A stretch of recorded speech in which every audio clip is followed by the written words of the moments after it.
Boise landlords passed a law that would make it so that landlords had to accept Section 8 tenants in their properties, whether they wanted them or not. Now, a politician in Idaho is trying to make it a statewide law that landlords do not have to accept Section 8 tenants. I'm Tony, and this is Real Estate Investing and Landlord News.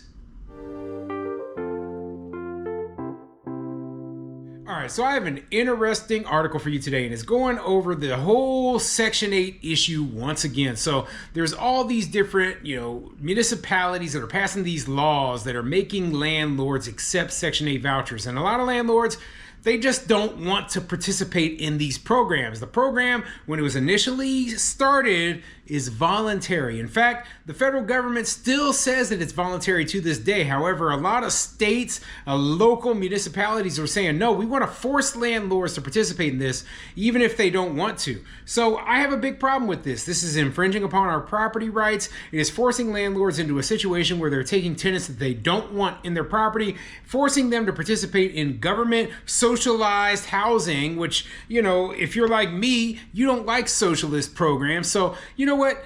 I don't want this to happen. And a lot of other people don't want this to happen. And so some politicians, especially in more right-leaning conservative places, they're actually proposing laws that say, hey, guess what? These local laws, we don't like them. So we're going to make it so that you're not able to pass laws that say that, hey, landlords have to take these vouchers, okay? And so, I mentioned before how the city of Kansas City, Missouri, right, a place where I invest, I invest in the Kansas City area. Well, the city of Kansas City, Missouri actually recently passed a law saying that landlords had to accept Section 8 vouchers. And so the immediate response by state politicians was, hey, we're proposing a bill that's making it so that this isn't legal, where the local jurisdiction has to abide by state law, not by their own little edicts, okay? So I'm in support of this. I'm in support of them saying, hey,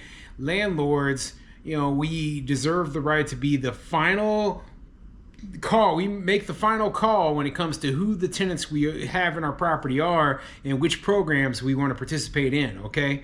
So before I get into the article, go ahead, hit the like, subscribe button, maybe leave a comment down below and let me know what you think. Do you believe that landlords should have the right to choose whether they accept Section 8 or they don't accept Section 8? Also, do you, as a landlord, take Section 8 vouchers? And what do you think of the program? And yes, I have asked this question before, but every video that I record has different people viewing it, and people with different opinions are leaving the comments, and I like to hear different opinions from time to time. So anyway, let's get into this article and see what it says. This article is coming from BoiseDev.com, and it says, bill would block City of Boise's ordinance banning landlords from denying tenants with Section 8 vouchers.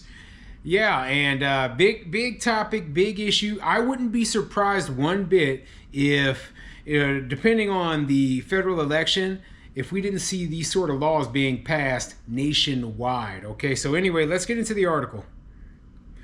A new bill could preempt one of the City of Boise's new protections for renters. Last fall, the Boise City Council passed a slate of modest protections for renters to combat the city's rising rents. One of the four reforms included a new ordinance preventing landlords from denying qualifying tenants from renting a property based on their source of income, like a Section 8 housing voucher, child support, or any other type of income.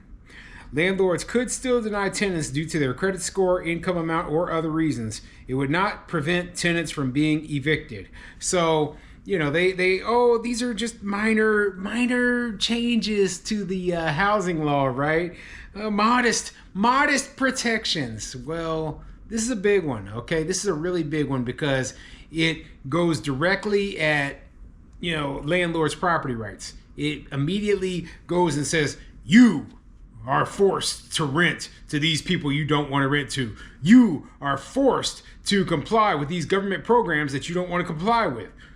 And I'm like, hey, wait a minute here. There's a lot more than just accepting the voucher when it comes to taking a Section 8 tenant. We all know this, okay? We're talking about continual inspections. We're talking about people who, if they somehow lose their voucher, would be 100% unable to pay their rent.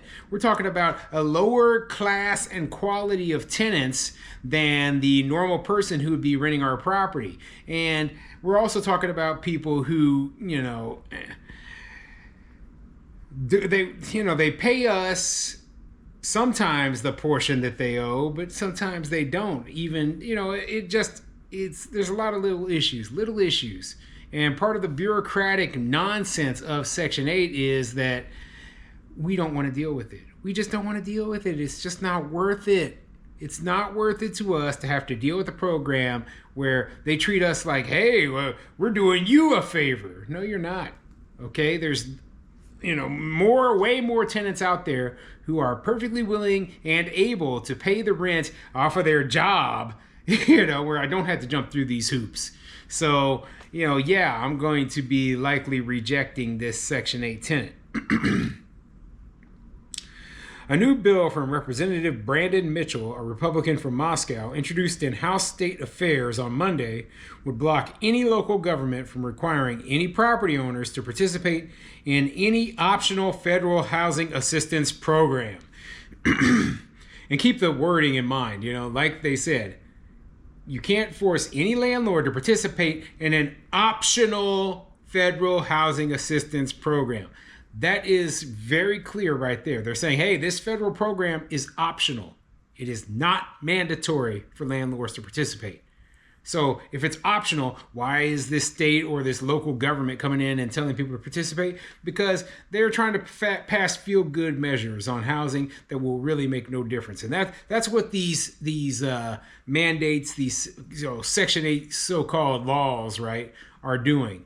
They are a feel-good measure. They don't actually help the people who are on Section 8 find housing. They don't help them get out of the problem that they're really in. The real problem is that there's a lack of affordable housing out there. That's what we're talking about here. There's a lack of affordable housing, and that's due to the fact that there isn't enough development being built. And the reason there's not enough development is because they have too many government regulations.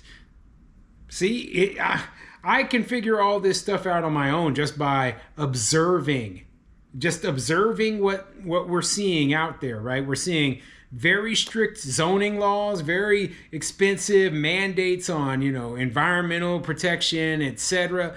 We're seeing prices being driven up by bureaucracy and government, taxes, permits, etc. And it is causing things to be outrageous. Okay, so when you go to a place like and I always use California as an example, right? You go to California and they'll tell you, well, yeah, it might take us several years in order to get a development up off the ground. And I'm like, well, of course your housing costs are going to be high if it's taking you 3, 4, 5, 10 years just to get the development up off of the ground. Your housing costs are going to be outrageous because, simply put, most developers are not going to sit around and wait that long, and there's not enough stuff in the pipeline to get anything built within a reasonable amount of time. So you're never going to be able to catch up like that. You're never going to be able to catch up. So the only thing that you can do in that situation is, if you are a person looking for affordable housing, and I've mentioned this before, it's to leave. It's to go somewhere else. And, like these expensive places, like I think I was reading about Idaho, how the housing cost there had just skyrocketed recently, my guess is because of a lot of people from out of state moving in from places like California that are much, much, much more expensive, right? And they get there and they see, oh, well, this place is a pretty good value, has a pretty good quality of life, we're going to stay. But that doesn't help the people from there. That doesn't help the lower income people who are there, right? But it does help the people who already owned real estate, and it helps the economy of the local area. It kind of sucks though when all of a sudden you go out and the houses that used to be one price, they've doubled in price. Yeah, that sucks, right? But Anyway, I'm off on a tangent here, right? Back to the Section 8 story, right? So the people, what they really need is more housing, more affordable housing in particular. And so this voucher mandate on landlords, it's not going to provide more housing. That's just it. It's not. It's not going to suddenly make landlords want to rent to these people. And if a landlord has any bit of intelligence whatsoever, they're going to abide by the law, but they might find other reasons to still reject the person who has the voucher, such as poor credit, okay, or no credit history, lack of whatever, eviction history, criminal history, etc. People with Section 8 vouchers oftentimes have a lot of those problems right there. So, yeah, it's not going to solve this problem, okay? I would doubt that there are very many people who are suddenly going to find themselves able to rent a place that they wouldn't have been able to rent before just because this law was passed. And so, my opinion, I hope it's repealed. I hope it's repealed. I hope that, they are successful in getting this passed, but you never know. Things are getting worse for landlords out there every single day.